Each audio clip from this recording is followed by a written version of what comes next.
ليظهره على الدين كله ولو كره الكافرون. بارك الله لنا ولكم في القرآن العظيم ونفعنا وإياكم بالآيات والذكر الحكيم.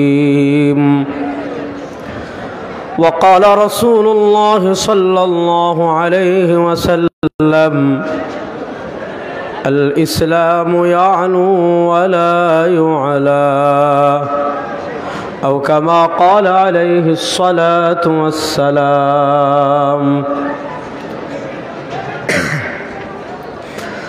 আল্লাহ রব্বুল আলামিনের লাখ কোটি শুকরিয়া আদায় করছি উপমহাদেশের অন্যতম দ্বীনি শিক্ষানিকেতন বাংলাদেশের ঐতিহ্যবাহী জামিয়া ইসলামিয়া উবাইদিয়া নানুপুরের আজকের 2 দিনব্যাপী সালানা ইজলাসে জুমার আগে মকবুল সময় আল্লাহ তাআলা আমাদেরকে এখানে হাজির হওয়ার তৌফিক দান করেছেন। আমরা সবাই একবার আল্লাহ রব্বুল ইজ্জত ওয়াল জালালের দরবারে অন্তরের অন্তঃস্থল থেকে উচ্চ আওয়াজে মন প্রাণ উজাড় করে সবাই একবার কালেমাতুশ শুকর আদায় করি, আলহামদুলিল্লাহ। কিপটামি করবেন না, সবাই একবার জুড়ে উচ্চ আওয়াজে পড়েন আলহামদুলিল্লাহ। আসলে এখানে আমি বয়ান করতে আসি না, এখানে বয়ান করার মতো কোনো যোগ্যতা আসলেও আমার নাই, শুধু মুরব্বীদের দোয়া নিতে এসেছি। হযরত শায়েখে নানুপুরি রাহিমাহুল্লাহর কিছুটা ফয়েদ এবং বারাকা হাসিলের জন্য এসেছি, যাতে আল্লাহ তাআলা আমাদের বুজুর্গ আকাবিররা আমাদেরকে যেই পথে রেখে গিয়েছেন, বন্ধ করে দেন, আল্লাহ তাআলা আমাদেরকে যেন সেই পথে চলার তৌফিক দান করেন। সবাই পড়েন একবার আল্লাহুম্মা আমিন। যেহেতু মুরব্বীরা হুকুম করেছেন, আমি খুব সংক্ষিপ্ত কয়েকটা প্রসঙ্গে কয়েকটা কথা, আজকে আমি কোনো বিষয়ভিত্তিক আলোচনা করার জন্য এখানে আসি নাই, যেহেতু এখানে তরুণ সমাজ যুবকরা বেশি, এজন্য আমি কয়েকটা কথা বলে আজকের মতো আমার আলোচনা শেষ করব ইনশাআল্লাহ। দেখেন, আল্লাহ তাআলা নবী করিম সাল্লাল্লাহু আলাইহি ওয়াসাল্লামকে দুনিয়াতে কিছু লক্ষ্য এবং উদ্দেশ্য দিয়ে পাঠিয়েছেন। আপনি যদি কাউকে ঢাকায় পাঠান, আপনার ঢাকার পাঠানোর কোনো না কোনো একটা লক্ষ্য থাকে। আপনি যদি কাউকে চট্টগ্রাম বিশেষ কারণে পাঠান, তাকে পাঠানোর কোনো না কোনো লক্ষ্য থাকে। আপনার ছেলেকে আপনি দুবাইতে পাঠান, আপনার সন্তানকে আপনি সৌদি আরবে পাঠান, কাতারে পাঠান, কুয়েতে পাঠান, আমেরিকায় পাঠান, লন্ডনে পাঠান, বিদেশে প্রবাসের কোনো রাষ্ট্রে পাঠান, আপনার সন্তানকে বিদেশে পাঠানোর যেমন আপনার কোনো লক্ষ্য থাকে, আপনি বিদেশে যাওয়ার যেমন কোনো লক্ষ্য থাকে, আপনি চাকরি করার যেমন কোনো লক্ষ্য থাকে, আপনি ব্যবসা করার যেমন কোনো লক্ষ্য থাকে, আপনি রাজনীতি করার যেমন কোনো লক্ষ্য থাকে, আল্লাহ তাআলা তার নবী করিম সাল্লাল্লাহু আলাইহি ওয়াসাল্লামকে দুনিয়াতে কেন পাঠিয়েছেন? আল্লাহ রব্বুল ইজ্জত ওয়াল জালাল সরওয়ার দু আলম শুধু না, আল্লাহ যে অসংখ্য অগণিত নবী পাঠিয়েছেন। কানাত বানু ইসরাঈল তাসুসুহুমুল আম্বিয়া কুল্লামা হালাকা নবিয়্যুন খালাফাহু নবিয়্যুন। আল্লাহ তাআলা যে দুনিয়াতে মানুষকে একের পর এক একজন নবী গিয়েছেন, আল্লাহ আরেকজন পাঠিয়েছেন, আরেকজন গিয়েছেন, আল্লাহ আরেকজন পাঠিয়েছেন, আরেকজন গিয়েছেন, আল্লাহ আরেকজন পাঠিয়েছেন, আরেকজন গিয়েছে, আল্লাহ আরেকজন পাঠিয়েছে। প্রশ্ন হলো, আল্লাহ একের পর এক নবী কেন পাঠালেন? প্রশ্ন হলো, আল্লাহ একের পর এক রাসূল কেন পাঠালেন? সর্বশেষ সর্বশ্রেষ্ঠ নবী দু জাহানের বাদশাহ জনাবে মুহাম্মদুর রাসূলুল্লাহ সাল্লাল্লাহু আলাইহি ওয়াসাল্লামকে আল্লাহ দুনিয়াতে কেন পাঠিয়েছেন? আল্লাহ তার পাঠানোর কারণ পবিত্র কোরআনের নানা জায়গায় বিভিন্ন কারণ বর্ণনা করেছেন। আল্লাহ নির্দিষ্ট একটা লক্ষ্য উদ্দেশ্যকে নিয়ে আমার নবীকে দুনিয়াতে পাঠান নাই। আল্লাহ তার রাসূলকে কেন পাঠিয়েছেন? আল্লাহ তাআলা পবিত্র কোরআনে অসংখ্য অগণিত কারণ বলেছেন। আজকে গুরুত্বপূর্ণ একটা কারণের দিকে আমি আলোকপাত করব, সেটা হলো আল্লাহ রাব্বুল ইজ্জত ওয়াল জালাল বলেছেন, হুয়াল্লাযী আরসালা রাসূলাহু বিল হুদা। তিনি আল্লাহ যিনি তার রাসূলকে প্রেরণ করেছেন। কি দিয়ে প্রেরণ করেছেন?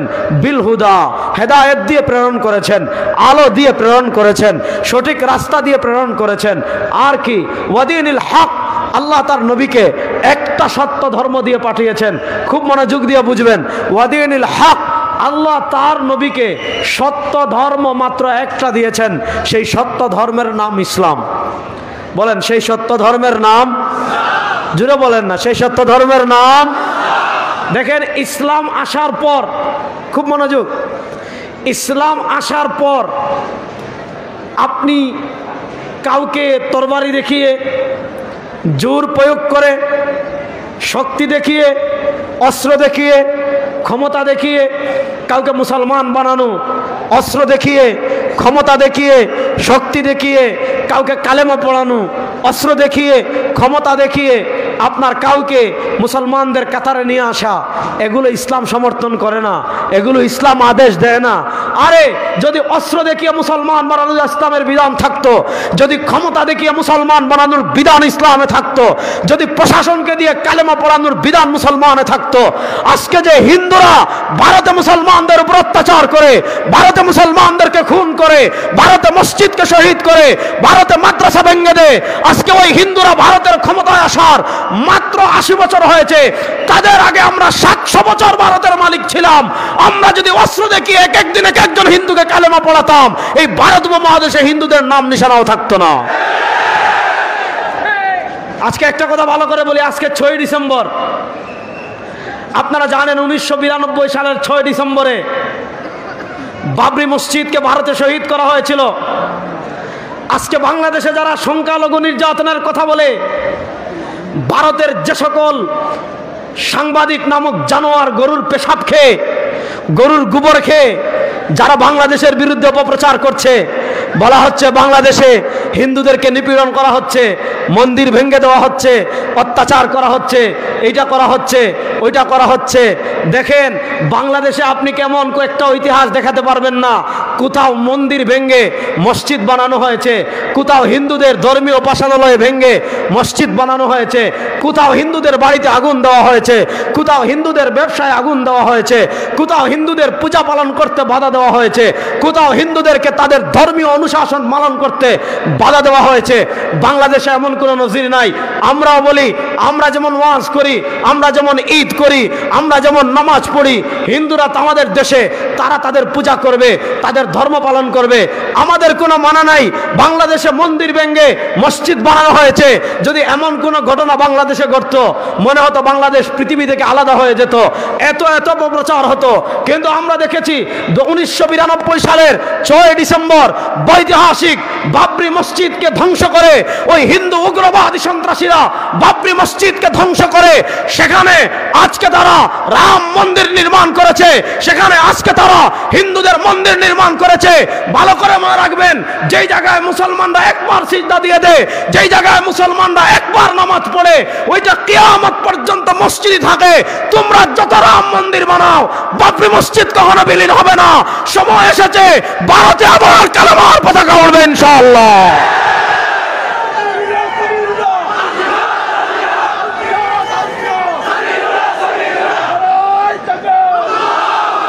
কথা ভালো করে বুঝেন, ইসলাম ধর্ম আসার পর আল্লাহ রাব্বুল ইজ্জত ওয়াল জালালের কাছে একমাত্র মনোনীত ধর্মের নাম, আরে মুখ খুলে বলেন না, ইসলাম ধর্ম আসার পর আল্লাহ রাব্বুল ইজ্জত ওয়াল জালালের কাছে একমাত্র মনোনীত ধর্মের নাম। তুমি আর ধর্ম পালনের স্বাধীনতা আছে, তুমি মুসলমান না হও আমার কিছু যায় আসে না, তুমি হিন্দু থাকো, তুমি বৌদ্ধ থাকো, তুমি ইহুদি থাকো, তুমি খ্রিস্টান থাকো, কিন্তু একটা আকীদা একদম ক্লিয়ার থাকতে হবে। সেই একটা আকীদা কি জানেন? সেই এক আকীদা হলো, সেই এক আকীদা হলো ইন্নাদ-দীনা ইনদাল্লাহিল ইসলাম। সেই এক আকীদা হলো ওয়া মান ইয়াবতাগি গায়রাল ইসলামি দীনান ফালা ইউকবালা মিনহু। সেই এক আকীদা হলো ইসলাম আসার পর আপনি ইহুদিবাদ অনুসরণ করে পরকালে মুক্তি লাভ করতে পারবেন না। ইসলাম আসার পর আপনি খ্রিস্টবাদ অনুসরণ করে পরকালে মুক্তি লাভ করতে পারবেন না। ইসলাম আসার পর আপনি হিন্দুত্ববাদ অনুসরণ করে পরকালে মুক্তি লাভ করতে পারবেন না। ইসলাম আসার পর ইন্নাদ-দীনা ইনদাল্লাহিল ইসলাম। ইসলাম আসার পর পরকালে মুক্তি লাভ করার জন্য, ইসলাম আসার পর আল্লাহর সন্তুষ্টি অর্জন করার জন্য, ইসলাম আসার পর দুজাহানে সফল হওয়ার জন্য একমাত্র মুক্তির গ্যারান্টি ইসলাম। ইসলাম ব্যতীত আর কোন তন্ত্রে, ইসলাম ব্যতীত আর কোন মন্ত্রে, ইসলাম ব্যতীত আর কোন ধর্মে মুক্তি নাই। ইসলাম ব্যতীত আর কোন ধর্মে মুক্তি, হ্যাঁ ধর্ম সব থাকবে, কোন ধর্মকে জোরপূর্বক কোন ধর্মের অনুসরণ বাধা দেওয়া ইসলাম সমর্থন করে না, কিন্তু আকীদা বিশ্বাস ক্লিয়ার, ইসলাম আসার পর আল্লাহ রাব্বুল ইজ্জত ওয়াল জালালের কাছে একমাত্র মনোনীত ধর্মের নাম। আসেন এই আকীদায় তারা কেমনে বেজাল ঢুকায় এটা আমাকে বলি। আমাদের দেশে কিছু মাজার পূজারী মুশরিক আছে, এরকম কিছু মাজার পূজারী মুশরিক আপনাদের আশেপাশেও আছে। এ সকল মাজার পূজারী মুশরিকদের লেখা একটা বই আছে, এটার নাম বেলায়েত মুতলাকা। এই বেলায়েত মুতলাকা আমার মোবাইলেও আছে, আমার কাছে হার্ড কপিও আছে। এ সকল মাজার পূজারী মুশরিকদের মাধ্যমে আমাদের উপমহাদেশের মুসলমানদের অন্তরে একটা চেতনাকে ছড়িয়ে দেওয়া হয়েছে। আমাদের সমাজের মুসলমানদেরকে একটা চেতনা বিশ্বাসকে ছড়িয়ে দেওয়া হয়েছে, সেটার নাম হলো ওয়াহদাতুল আদিয়ান, সেটার নাম হলো আন্তধর্ম, সেটার নাম হলো ইন্টারফেথ। আপনাকে বলবে তুমি হিন্দু হও, সমস্যা নাই। আপনাকে বলবে তুমি বৌদ্ধ হও, সমস্যা নাই। আপনাকে বলবে তুমি খ্রিস্টান হও, সমস্যা নাই। আপনাকে বলবে তুমি নাস্তিক হও, সমস্যা নাই। ওয়াহদাতুল আদিয়ান মানে কি? তুমি তোমার হিন্দু হিন্দু থাকো, তুমি তোমার বৌদ্ধ বৌদ্ধ থাকো, তুমি তোমার ইহুদি ইহুদি থাকো, তুমি খ্রিস্টান খ্রিস্টান থাকো। তাহলে আমি পরকালে মুক্তি লাভ করবো কেমনে? বলবে বাবার যখন উরুস হবে প্রত্যেক বছর একটা মহিষ নিয়ে আসবা, বাজার যখন উরুস হবে প্রত্যেক বছর একটা গরু নিয়ে আসবা। আরে শুনেন, পৃথিবীতে মুক্তির গ্যারান্টি একমাত্র ইসলাম। যারা কালেমা পড়বে না, লা ইলাহা ইল্লাল্লাহ পড়বে না, মুহাম্মাদুর রাসূলুল্লাহ বিশ্বাস করবে না, এরা যত গরু দেখ, যত ছাগল দেখ, যারা মহিষ দেখ, তারা কাফের, তারা কাফের। তাদেরকে যারা জান্নাতের গ্যারান্টি দিবে তারাও কাফের। ইমানের প্রশ্নে কোনো আপোষ? বলেন ইমানের প্রশ্নে কোনো আপোষ? তা আপনাদেরকে তারা শিখাবে ওয়াহদাতুল আদিয়ান। ওয়াহদাতুল আদিয়ান মানে কি? সব ধর্ম সত্য, ধর্মে ধর্মে কোনো দ্বন্দ্ব নাই। সুতরাং আমাদের যেহেতু সব ধর্ম সত্য, সবাই যার যার ধর্ম পালন করবে। ধর্ম ধর্ম নিয়ে আমরা কি করব না, ধর্ম ধর্মে কোনো সংঘাত নাই। সুতরাং হিন্দুরা তাদের মতো হিন্দু ধর্ম পালন করবে, ইহুদিরা তাদের মতো ধর্ম পালন করবে। আমরা সবাই যেহেতু সব ধর্ম সত্য, সুতরাং আমরা সবাই মিলে পৃথিবীতে শান্তি প্রতিষ্ঠা করার চেষ্টা করব। বাস তারা আপনাকে শিখাবে আমাদের ধর্মীয় পরিচয় বড় না, আমাদের বড় পরিচয় আমরা মানুষ। তারা আপনাদেরকে শিখাবে আমাদের ধর্মীয় পরিচয় বড় পরিচয় না, আমাদের বড় পরিচয় আমরা মানবতা। আমরা বলি হ্যাঁ আমাদের মানুষ পরিচয়, এটা তো সত্য, ঠিক আছে, কিন্তু আমাদের কাছে সবচেয়ে বড় পরিচয় মানবতা না, আমাদের কাছে সবচেয়ে বড় পরিচয় জাতীয়তাবাদ না, আমাদের সবচেয়ে বড় পরিচয় আমরা বাঙালি না, এটা না, আমাদের সবচেয়ে বড় পরিচয় আমরা বাংলাদেশি না, এটা না, আমাদের সবচেয়ে বড় পরিচয় আমরা মুসলমান। বলেন এটা আত্মপরিচয় মনে রাখতে হবে, আমাদের সবচেয়ে বড় পরিচয় আমরা। আপনি মানবতার কথা আমাদেরকে শিখাবেন। শুনেন, যেই মানবতা কোরআন হাদিস আমাদেরকে শিখিয়েছে, যেই মানবতা আল্লাহ আমাদেরকে শিখিয়েছেন, যেই মানবতা সরওয়ার দু আলম সাল্লাল্লাহু আলাইহি ওয়াসাল্লাম আমাদেরকে শিখিয়েছেন, সেই মানবতা আমাদের মাথার উপর। আপনি আমেরিকা থেকে মানবতা আমদানি করবেন, ভারত থেকে মানবতা আমদানি করবেন, চীন থেকে মানবতা আমদানি করবেন, রাশিয়া থেকে মানবতা আমদানি করবেন।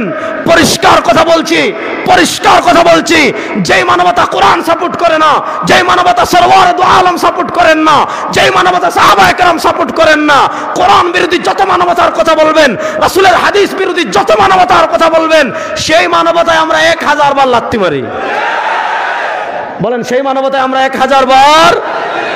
এবার বুঝেন, আমাদের সবচেয়ে বড় পরিচয় মানবতার পরিচয় না, আমাদের সবচেয়ে বড় পরিচয় আমরা মুসলমান, আমাদের সবচেয়ে বড় পরিচয় আমরা লা ইলাহা ইল্লাল্লাহু মুহাম্মাদুর রাসূলুল্লাহ বিশ্বাসী। এর বাইরে দ্বিতীয় কোনো পরিচয় আমাদের নাই।